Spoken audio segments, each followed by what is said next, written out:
Hello बच्चों, कैसे हो? आपका स्वागत है त्रिपाण स्टडी सेंटर में। आज जो हम करने जा रहे हैं कक्षा 9th का भूगोल का अध्याय 3, यानी देखा जाए तो ये कक्षा 9th का ज्योग्राफी का चैप्टर जो है 3rd है, जो कि काफ़ी महत्वपूर्ण है, जिसमें हम ड्रेनेज सिस्टम के विषय में चर्चा करेंगे, यानी अववाह तंत्र, जो कि काफ़ी महत्वपूर्ण रहेगा। और इस चैप्टर में जो है हम विस्तार पूर्वक जानने की कोशिश करेंगे कि अववाह तंत्र जो है किस प्रकार जो है इम्पोर्टेंट है। और देखा जाए तो एग्ज़ाम व्यू से ये क्वेश्चन सारे इंपॉर्टेंट रहेंगे आपके लिए, तो जितना हो सके इसको अच्छे से लर्न कीजिए, समझिए और एग्ज़ाम की अच्छे से तैयारी कीजिए। और ये क्वेश्चन हर समय महत्वपूर्ण रहेगा, इसलिए इसको इग्नोर नहीं कीजिए। चलिए देखते हैं हमारा क्वेश्चन आज क्या है। Second question here, why are the rivers considered as the lifeline of human civilization? There is a most important question here, the chapter drainage, the geography. Why are the rivers considered as the lifeline of human civilization? There is an important answer here. The rivers are considered as the lifeline of human civilization because of flowing reason. The first reason here is the most important, abundant supply of drink water. The abundant supply of drink water, the river and the lakes are fulfill the basic need of all living beings, including human beings. That is the most important here, first point, abundant supply of drink water. And second here is also important, water for irrigation. The water for irrigation is the most important. Rivers are the main source of irrigation. That is important here. The rivers are main source of irrigation. And third point here, navigation. Navigation is the most important point. The rivers are a cost-free mean of water transportation of the goods and people from one place to another. That is important. For the same time, rivers are a cost-free means of water transportation of goods and people from one place to another. The next point is the most important here, biological productivity area. There is an important point here. After the navigation, the biologically productivity area, the most of the is areas form at the meeting point of fresh water and saline water of the sea, and these are found in the most suitable place for a fish breeding. There is important for biological productivity area, the fish breeding.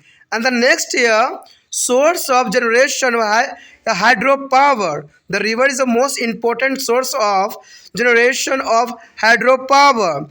River are on abundant source of is generating electricity.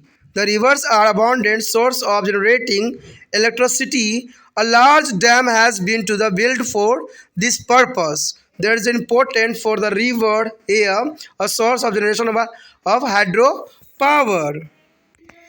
यहाँ पर जो हमारा दूसरा question आया है काफ़ी महत्वपूर्ण है कि नदियों को मानव सभ्यता के जीवन रेखा क्यों माना जाता है। तो ये काफ़ी महत्वपूर्ण क्वेश्चन है। अगर जनरली हम बात इसके अंतर्गत करें तो आपको पता होगा कि नदियाँ जो होती है काफ़ी महत्वपूर्ण होती है किसी भी मानव सभ्यता के लिए। अगर हम हड़प्पा सभ्यता की बात करें तो आपको पता है कि ये सिंधु नदी के पास स्थित थी और ये जो है सभ्यता का विनाश भी जो है इन्हीं कारणों में से एक माना जाता है। तो ये नदियाँ जो होती है मानव सभ्यता की जीवन रेखा मानी जाती है, क्योंकि सारे कार्य जो होते हैं नदियों के आसपास जो सुचारू रूप से हो जाता है। यानी नदियाँ इंसानों के लिए बहुत महत्वपूर्ण है। आपने देखा ही होगा कई बड़े बड़े शहर जो हैं नदियों के जो है किनारे ही बसी हुई है, और इसका कारण यही माना जाता है कि नदियों से हमें हर तरह के जो है जीवन रेखा मानी जाती है और सभ्यता के जीवन पनपने के लिए महत्वपूर्ण होती है, क्योंकि नदियों से जो है हमें हमारी सारी आवश्यकताएं पूरी जो होते हैं बहुत आसान तरीके से हो जाते हैं। तो यही क्वेश्चन जो है यहाँ दर्शा रहा है कि नदियों को मानव सभ्यता की जीवन रेखा क्यों माना जाता है। आपको पता है कि जल ही जीवन है। अब जल जो है नदियों में होती है तो इसका मतलब है कि जल कितना महत्वपूर्ण हमारे लिए हो सकता है। जल तो जीवन है ही है, प्लस और भी ऐसे कार्य हैं जिसके लिए जो है नदियाँ बहुत ही महत्वपूर्ण माना जा सकता है। जैसे कि इस आंसर में भी बताया गया है कि नदियों को जो है निम्नलिखित कारणों में मानव सभ्यता की जीवन रेखा माना जाता है। अगर हम पहली पॉइंट की बात करें तो ये साफ कर देता है कि प्रचुर मात्रा में पेय जल की आपूर्ति। सबसे इम्पोर्टेंट बात तो है जल ही जीवन है, और पेय जल की आपूर्ति होना बहुत ही महत्वपूर्ण है, यानी पीने योग्य जल होना बहुत ही ज़रूरी है। नदियों और झील मनुष्य सहित सभी जीवित प्राणियों की जो है मूलभूत आवश्यकताओं को पूरा करता है। यानी नदियों से जो है जितने भी इंसान हो चाहे जीव जंतु हो, उनसे जो है जीवन रक्षक पेय जल जो है प्राप्त होती है, जिससे वो अपना जीवन को जो है सुचारू रूप से कार्यरत करते हैं। अगर हम दूसरी बात पर ध्यान दें तो सिंचाई के लिए पानी, देखिए कहते हैं जहाँ पर जल जीवन है वहीं पर अन्न जो है इंसानों के शरीर के लिए महत्वपूर्ण है। कृषि तब होती है जब सिंचाई के जो है प्रचुर मात्रा में संसाधन उपलब्ध हो। पुराने समय में अगर सिंचाई की सुविधाएं न होने के कारण आपने देखा भी होगा कि लोग भूखमरी से जो है शिकार हुए, अनाज के एक दाने भी उत्पन्न नहीं हुए। तो दूसरा पॉइंट यहाँ पर साफ कर देता है कि सिंचाई के लिए पानी नदियाँ सिंचाई का मुख्य स्रोत के रूप में देखा जा सकता है। अगर हम बात करें नेविगेशन की तो ये भी काफ़ी महत्वपूर्ण बात है कि नदियाँ जो है माल और लोगों के एक स्थान से दूसरे स्थान तक जल परिवहन का जो है निःशुल्क साधन है। तो आपने देखा भी होगा कि भारत में वास्को डी गामा का जो आगमन हुआ था वो समुद्र के किनारे से हुआ था। समुद्र भी एक नदियों का एक रूप होती है, ठीक है। तो देखा जाए तो यहाँ पर नदियाँ जो है समुद्र देखा जाए तो लोगों के लिए माल और लोगों को एक स्थान से दूसरे स्थान पहुँचाने के लिए बहुत ही निःशुल्क साधन है। यानी इसमें जो है ना तो कोई रोड को बनाने के लिए पैसों की खर्च करना पड़ता है और ना ही जो है इसमें काफ़ी हानि होने की चांसेस रहती हैं। यहाँ पर जो है पानी एक स्वयं ही एक ट्रांसपोर्ट का साधन के रूप में देखा जा सकता है। और कहते हैं बड़े बड़े जो यहाँ व्यापार होती है, बड़े बड़े चीज़ें जो होती है वो जल मार्ग से ही होती है। इसलिए नेविगेशन के अंतर्गत जो है नदियाँ माल और लोगों को एक स्थान से दूसरे स्थान पहुँचाने में जो है बहुत काफ़ी महत्वपूर्ण योगदान देते हैं। तो काफ़ी ज़रूरी पॉइंट यहाँ पर था और बहुत ज़रूरी बात यहाँ पर उभर के सामने आया है।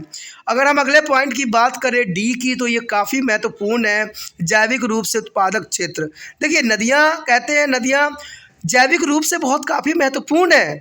अगर आपने नदियों का अगर अध्ययन किया होगा तो आपने देखा होगा कि नदियों में न जाने कितने तरह के जीव जंतु जो है अपना जीवन यापन कर रहे होते हैं, लेकिन फिर भी मनुष्य जो है नदियों को प्रदूषित कर देते हैं, जिसके कारण से ये जीव जंतु जो है नष्ट हो जाते हैं।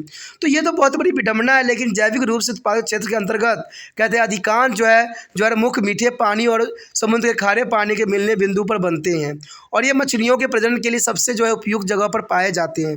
तो मछलियों के जो कि हमारे जो है भोजन का मुख्य सोर्स के रूप में देखा जा सकता है, उसका जो है ब्रीडिंग इन्हीं जगहों पर होता है, यानी प्रजनन जो होता है इसी जगहों पे होता है। तो नदियाँ जो है एक प्रयुक्त जो है कंडीशन देता है मछलियों के प्रजनन के लिए, तो ये काफ़ी महत्वपूर्ण है।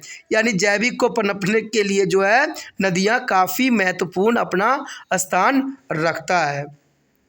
अगर अंतिम पॉइंट की बात करें कि जल विद्युत उत्पादन का स्रोत, देखिए जल से जो है बिजली का उत्पादन होना एक स्वाभाविक बात है, और इसका सबसे अच्छा एग्जाम्पल है भाखड़ा नंगल बांध, जहां पर बिजली जो है पूरे पंजाब और हरियाणा चंडीगढ़ को मिलती है।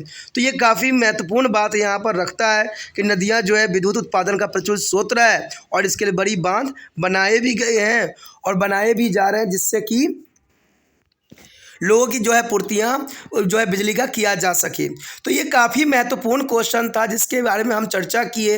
ये बहुत ही साधारण क्वेश्चन है और बहुत ही साधारण आंसर भी है, लेकिन एग्ज़ाम में आपको इन्हीं बातों को ध्यान में रखते हुए क्वेश्चन को करना है। अगर ये क्वेश्चन आपको अच्छे समझ में आ गया तो लाइक से सब्सक्राइब करना नहीं भूलना। जितना हो सके अपने दोस्तों के साथ इस वीडियो को शेयर करना है। साथ में अगर पहली बार वीडियो देख रहे थे तो चैनल को जो है सब्सक्राइब करके मोबाइल में सेव कर लेना ही उचित माध्यम है।